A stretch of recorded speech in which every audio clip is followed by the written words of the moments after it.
akwaniriza era naawe akyatambula naffe ku Let's Talk 256 nange omuwulizi wasimbe nkola ne Jordan camera tuli wa brother Benson. Brother Benson, endongo ogikubye yonna kati weekwadde mu mutima n'ogamba ndokoke. Kati nga sinava mu ndongo wajjanga ababulizi b'enjiri mu kikomera kyaffe kye nali nsulamu naye nga mu bantu bonna banoonyanga munze neetamiridde nasuze mu ndongo ngenda owulira abakonkono ababulizi b'enjiri nga bagamba jangu nga bw'oli oba otamidde obaki nga nfuluma nga tubeerawo ku balkoni nga bajjayo bayibuli nga bambuulira ekigambo kya Mukama nga nange ntandika okukkiriza Mukama naye omutima gwankuba nengamba naye lwaki mu kikomera kyonna banoonyamu nze oba Bensoni waabwe lwaki banoonyamu nze kati bwe nakifuna bwe ntyo nengamba oluusi Mukama ayagala nkyuke kuba nange byenkola sibyagala olaba olumu bibi nange bibi nga ne mu kikomera yena bamanyi nga muyaga ki nenjaga nali nagirima mu kikomera Kampala watali wamwe nga lima wenjaga waffe nga ebyange bibi kati olwo bajjayo emirundi ng'ebiri kati omutima ne gungamba naye olwo nga sinasalawo kugendayo waawe gye basabira kati nga ngenda mu kyaki yange y'Abaprotestanti nga ntandika okusaba naye kati omutima ne gungamba naye osaba naye lwaki tolina bayibuli nenfuna sente nenfuna bayibuli bwe nafuna bayibuli nentandika okusoma bayibuli yalina ya luzungu ogenda okulaba nga buli bwensaba Mukama bwe mba ndemereddwa ndaba ampisaawo nengamba kitegeeza Mukama balangutandisa ogivaako nga sinabivaako naye nga nsaba olokose nenguwa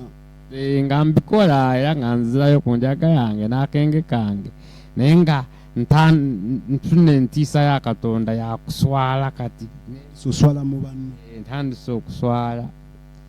kati nenzija nga nkula mpola mu mwoyo kati waliwo nali ngenda kunywa enjaga yange newabeerawo omukazi yali mukwano gwange kumakya kusaana nali mpita ku kyaki nagamba jangu wangamba oli musabi jangu tusabe nange ebyogenda mu geto nembivaako netugenda mu kyaki netukuba etendo nenjatula obulokozi olwenyini nenjatula naye era navaamu era nenzirayo mu geto nenziramu nekubakayaka nembawulira egidegamba eyo njaga Katonda eyagitonda terina buzibu naye tunywe n'abayaga ne bangamba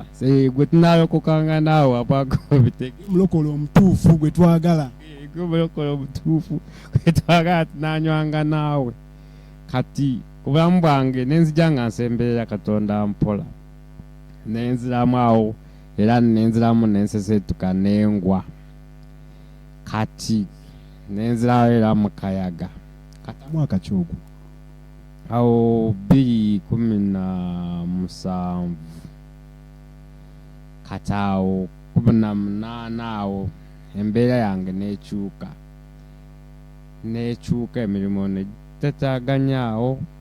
engamba naye lwaki kirabika nina okuweereza Mukama naye neebuzaabuza kituufu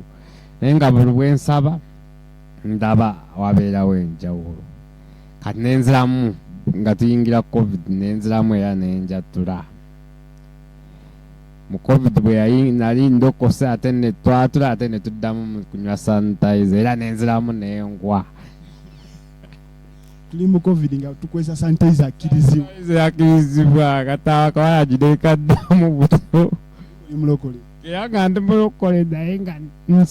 nsula nga nfukamidde nesoma bayibuli naye nga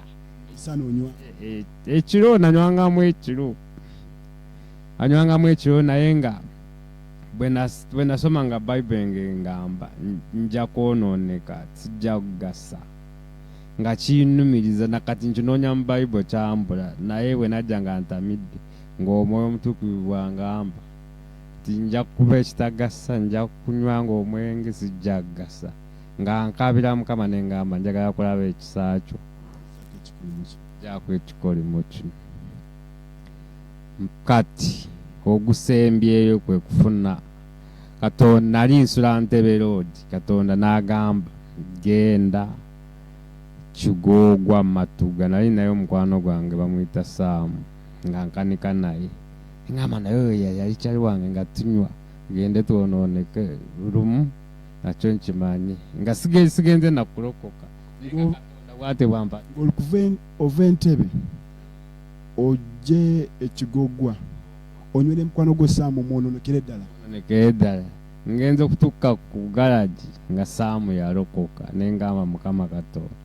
kikino kyondaze musajja gwe mbadde manyi kati genda honooneka ate ye mulokole nange nentandikirawo ekkubo. Kati wawo omusumba Mubiru ne Charles ono batandikayo ekyoto kyakusaba ekyokusaba. Kati kwolwo nanywa bulungi nengamba Mukama njagala gwenywa n'akayaga kange leero biba bisembayo naye leero ngenda kulokoka mu linnya lya Yesu sigenda kugwa. Okuva olwo bo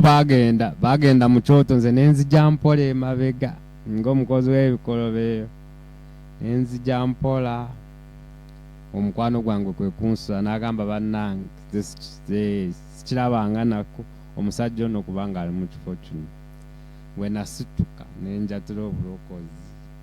nakati sifunangako kinsumbwa teri kinsumbwa ndi mu mirembe gya Yesu mpulira emirembe mu Yesu ate mwagala nnyo. Omulabi waffe omulungi osobola omutegeezayo ebirungi byofunye mu bulokozi like nga ozogwa n'oddamu eri n'oyo agwa n'addamu. Omuwuliza waffe omulungi mbadde nkuwa obulwekwasa Katonda n'obwogwa togwamu ssuubi nti oba olemereddwa gwe kasita osaba ekisa kya Mukama akukyusa kulemerako bulemezi kuba ndabye ku birungi ngenda mumala myaka 2 mu bulokozi naye ndaba gye ndabayo sente zinali nspendinga mu kunywa byagayaga kimwenge sente nseebinga nina byenkozeeko ate nsuubira nja bikola mu linnya lya Yesu. Era laba Let's Talk 256 katukomewo.